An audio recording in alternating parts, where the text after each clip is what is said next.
So, we're on a series called Singleness, and I love the season of singleness. The reason for it is because I discovered what God actually wants to put in me in this season. And when I discovered that, I started enjoying it. Anyway, so the first part of this series is going to be the God list. So yes, if you read out there, or most people tell you, oh, your list is useless. No. Have a list, because God has a list. Okay?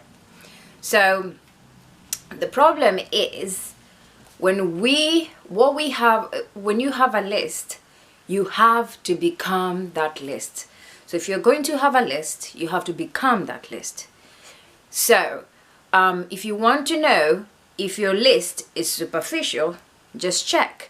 If your list has 6'4", the man has to be 6'4" on the list, then can you become 6'4"? No. Is that something you can control? No. So it's superficial. Okay? However, you can become a person who knows their purpose. That's a list. Okay? Character is something you can become. So having character on a list makes sense because it's something you can become. So again, have a list because God has one. And the thing is, everything on that list, you have to become. Otherwise, it's a superficial list. So when I say God has a list, what does that mean? So, and why does God have a list? So in 1 Samuel 16:17, we see Samuel has been sent to the house of Jesse to anoint the next king of Israel. And he sees Eliab, who's David's older brother and who's a soldier, and he thinks, oh man, he is tall and he has a stature of a king and he could be the king. And God says, no, don't look at his tallness and his stature because I have rejected him. God said, God does not see as man sees. People often judge by outward appearance, but the Lord looks at the heart. Or in another translation, for man looks at the outward appearance, but the Lord looks at the heart. Exactly. What this means is, on God's list, He's going to have a heart list. And on people's lists, you usually have a superficial list because it's based on outward appearance. Another point, when the disciples in Acts 1, the disciples wanted to replace Judas, who had committed suicide.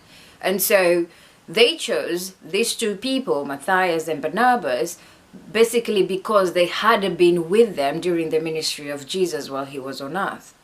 And so, by outward appearance, they looked like good people because they had been along on the journey. But they prayed and said, you, O Lord, who knows the hearts of all men, show us which one of these you have chosen. And that's in Acts 1:24. So the lesson becomes, if you do not surrender the process or the season of singleness or your love life to God, chances are you're bound to get it wrong. And marriage is too important. It's too important in your life for you to get it wrong or for you to end up with the wrong person. One, because they determine your future children. They determine whether you keep your purpose in life. They determine where you live. They determine all these other things that we will look at that have an impact on your life. And secondly, you're choosing a person you will live with for the next, say, 50, 60 years. So they will influence your thoughts. They will influence your actions. They will influence your emotions. And so this is too important a decision to just go willy-nilly about it. The second thing is, God does not need to find a person. He knows where your person is. But you do not know where your person is, which is why you have to find them. what are the chances that God is going to bat 100 and you are going to bat 50-50? 50-50 chance you'll get it right, 50-50 chance you'll get it wrong. I'd rather surrender my life to God, because he gets it right all the time. He does not need to find the person. He knows already where they are. Cool? And then so you might ask, what is this list? And why do you say that? Honestly, my life was in such a place where God told me when I was 27 and he said, you should think about marriage. I laughed. Simply because I had grown up in a family and in a household that was physically violent, emotionally violent, psychologically abusive, all of those things. That's the household I grew up in. So I had seen the reality of what marriages are. And I knew marriages are not some lovey-dovey pissy things that everybody was wanting to go get married as if that was like some awesome thing.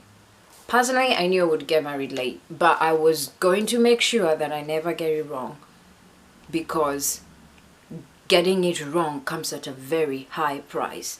And however you want to think about it, if the household is violent, if the marriage is horrible, guess where your children are growing up in that. They are drinking from the same well. So if it is bitter, they'll be getting that. So what you'll be doing is continuing a cycle. So you will see an abusive father or an abusive mother, and you will raise children who end up, because they are abused, there are high chances that the abused become abusers. And the cycle continues. So this is too important. So let's dig into the God list. But finishing my story is that this was 5 years ago. And I did my own thing, and I thought, okay, so what happened when God said, you should think about marriage? I actually laughed, and then he made the pastor preach about marriage and people you're supposed to choose for the next 4 weeks. And then I got the message. I was like, okay, you want me to think about it? Okay, so I thought about it seriously, and along the way I discovered, you just don't date anyone. If you're a Christian and and you want somebody who shares your faith, then you probably should date, other Christians or people who share your faith. And so for me, I was like, I could date anyone, I'll marry anyone. But then that went out of the window, and I was like, oh, okay. So all I have to do to get this right is date a Christian. And so I ended up dating a Christian, and that didn't work, and it was horrible. And I was like, God, what are you doing? And he said, learn the lesson not every Christian will do, which is something else. Yeah, just because somebody shares your faith does not mean they share your values and your beliefs. Yep. So after that, I was not keen on just delving into relationships for relationship's sake. And I was also not keen on going into relationships just because I was lonely. Or alone. So I think by the end of 2017, when I had tried everything that I could have tried, online dating and all of that. Anyway, towards the end of that, in December, I told God, you know what? I don't understand why you even told me to think about this thing. So far, it has been a nuisance and a headache, and I really don't understand what is happening. But here's the thing. Since I've tried it my way, and I've got nothing to show for it, I'm going to surrender this to you. And you tell me what you need to put in me in this season. So one of the lessons I learned in that is just like any other season on your journey in Christianity, on your Christian journey, then you, just like every other journey, every season has 3 parts. One is Egypt, and then the desert, and then the promised land. So the problem I had was I wasn't asking the right questions.